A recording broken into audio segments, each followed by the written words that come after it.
Assalamualaikum warahmatullahi wabarakatuh. Rekan-rekan sekalian, para petani Indonesia, pada kesempatan kali ini saya akan melanjutkan kembali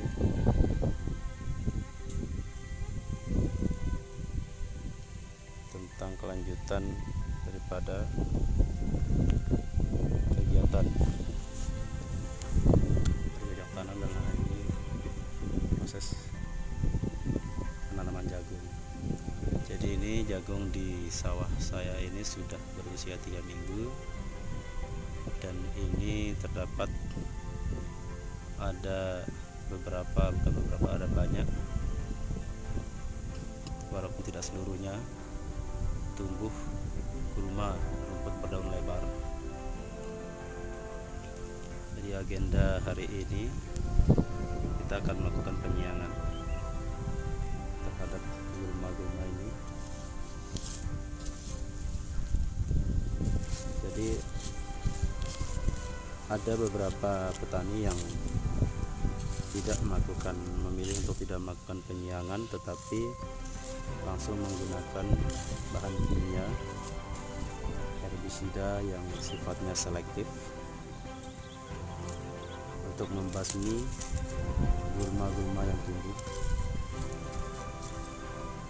Perlu saya jelaskan bahwa herbisida yang bersifat selektif adalah herbisida yang hanya melakukan pembasmian atau pengrusakan terhadap tumbuhan-tumbuhan liar yang tumbuh di sela-sela tanaman kita. Jadi tanaman jagung kita tidak akan dirusak,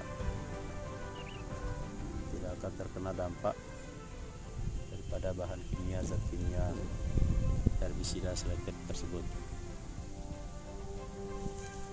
Jadi kalau bagi teman-teman rekan-rekan petani yang mau menggunakan herbisida selektif, ada banyak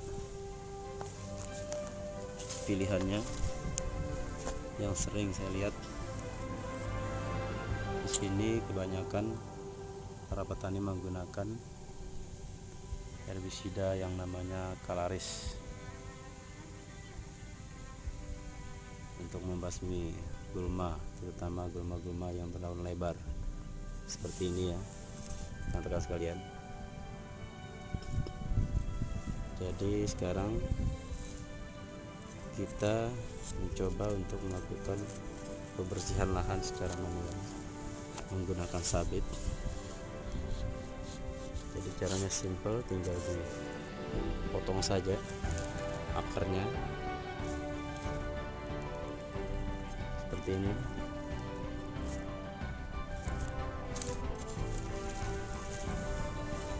Agar mempermudah kita mengangkat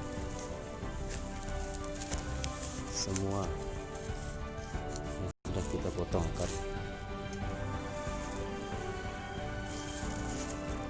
Seperti ini, teman-teman. Ada beberapa keuntungan yang bisa kita dapatkan dari kegiatan kita pada siang hari ini melakukan penyiangan secara manual dengan menggunakan sabit, yaitu dengan melakukan pemotongan akar pada setiap pohon gulma herbisida rumput liar berdaun lebar. Yang pertama, jelas karena kita tidak menggunakan bahan kimia,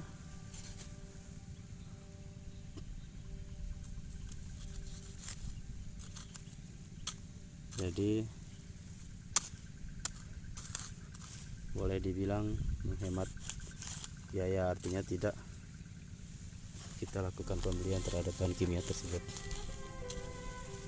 Kemudian keuntungan yang kedua, kita jadikan sebagai sarana olahraga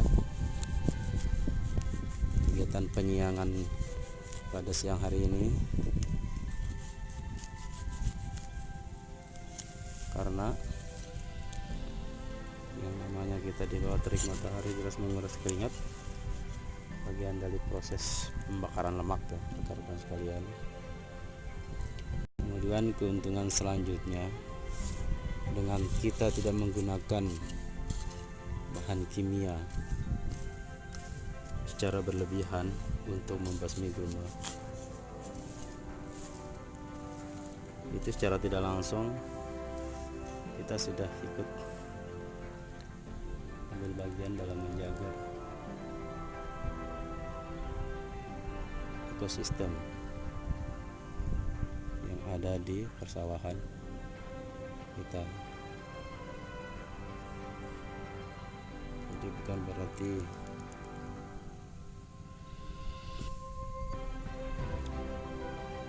penggunaan zat kimia atau bahan kimia baik bersifat kontak yang reaksinya langsung kelihatan ataupun bersifat sistemik yang agak lama proses pembasmian gulmanya,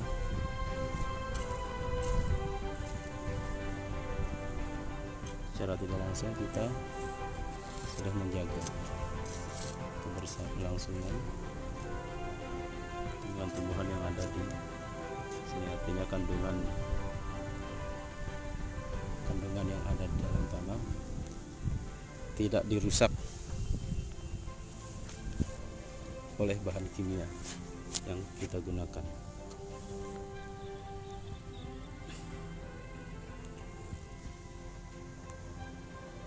Jadi pada minggu ketiga ini saya sedang melakukan pengisian air sawah yang dilakukan dengan cara menyedot tanggul ya, yang tempat banyak pohon, tanggul pembuang. Alhamdulillah airnya masih tersedia, yang walaupun debit air belakangan ini sudah mulai menyusut, ditambah lagi dengan banyaknya warga yang sudah mulai menggunakan mesin penyedot 5,5 PK untuk menyedot air sawah mereka karena saluran irigasi yang sudah mulai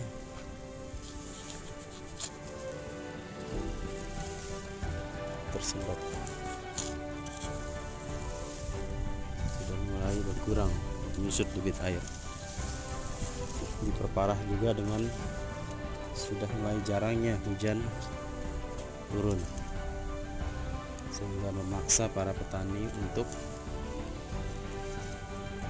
mengeluarkan kos atau biaya tambahan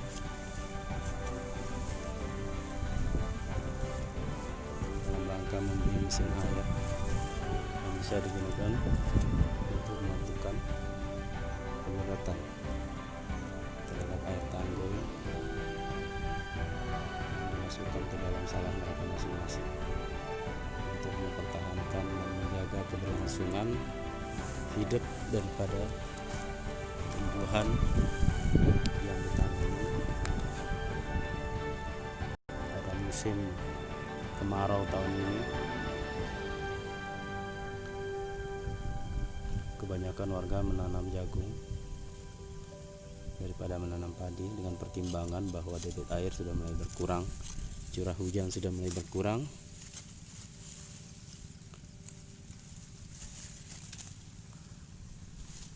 Karena dikhawatirkan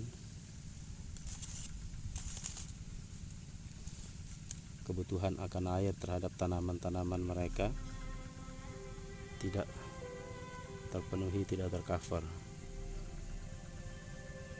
Mudah-mudahan pada musim tanam tahun ini para petani Indonesia bisa memetik hasil tanpa adanya yang namanya gagal panen, karena bagaimanapun kegiatan bercocok tanam ini memerlukan modal yang tidak sedikit.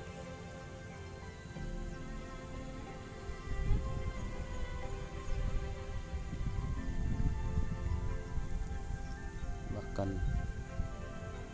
banyak para petani kita yang menggunakan modalnya berasal dari berbagai sumber, artinya dipinjam dulu, nanti setelah hasil panen mereka pulang diganti. Jadi itu harapan besar kami, semoga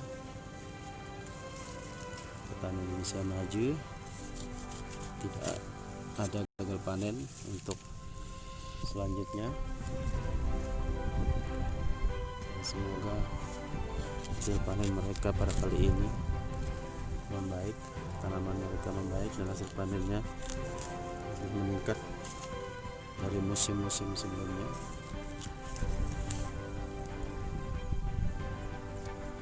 Ini bisa memperbaiki terapi rekan-rekan petani yang ada di Indonesia. Oke, rekan-rekan sekalian, khususnya para petani Indonesia, terima kasih telah menonton video saya. Semoga apa yang sudah saya sampaikan tadi bisa bermanfaat bagi kita semua, terutama bagi diri saya pribadi yang juga bertindak sebagai pelaku dalam kegiatan pertanian.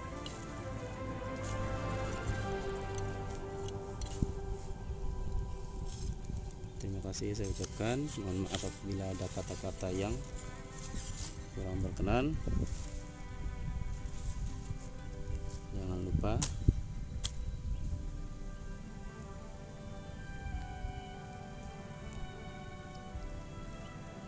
channel saya di subscribe, kemudian komentari, dan nyalakan lonceng notifikasinya agar rekan-rekan sekalian bisa mendapatkan notifikasi terhadap video-video saya berikutnya, dan channel saya bisa lebih berkembang lagi.